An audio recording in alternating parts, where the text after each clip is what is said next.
आजमगढ़ से है। कहते हैं कि पुत्र के पांव पालने में ही दिखाई पड़ने लगते हैं, फिर पता क्या किसी को कि जिस होनहार पुत्र को माँ पैदा करे और पुत्र को जिंदगी के दहलीज पर ले जाए, उस पुत्र को बीच में ही माँ छोड़कर चली जाए और माँ की याद में उस पुत्र ने जीवन का अपना सब कुछ ही बना लिया हो।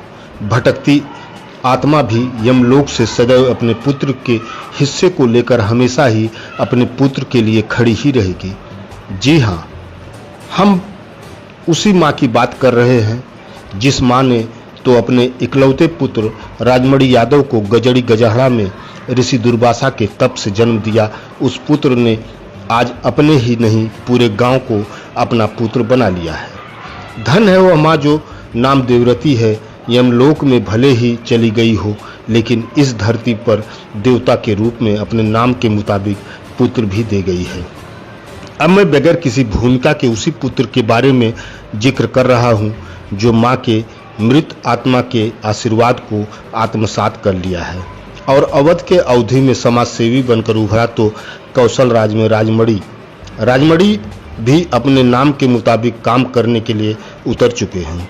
सबसे पहले इसकी बुनियाद उन्होंने अपने गांव में शिक्षा के साथ जोड़ा तो मई माह में हुए पिछले कार्यक्रम को इलाका के लोगों ने नज़दीक से देखा। तभी उस इलाका के लोग इस विश्वास में जीने लगे थे कि दुर्वासा के आशीर्वाद से राजमणि आ चुका है। जनपद में शिक्षा के क्षेत्र में पूरब के ऑक्सफोर्ड में राजमणि यादव ने संकल्प के साथ विद्यालय की बुनियाद डाली। वह भी फ्री में विद्यालय चला रहे हैं। इतना धन, इतना पैसा कैसे आएगा यह समाज सेवी ही जान सकता है। कारोबार भले ही यूपी की राजधानी लखनऊ में कर रहे हैं, लेकिन अपनी जमीन की उर्वरा को बहुत ही आगे ले जाने के लिए संकल्प लिए हुए हैं।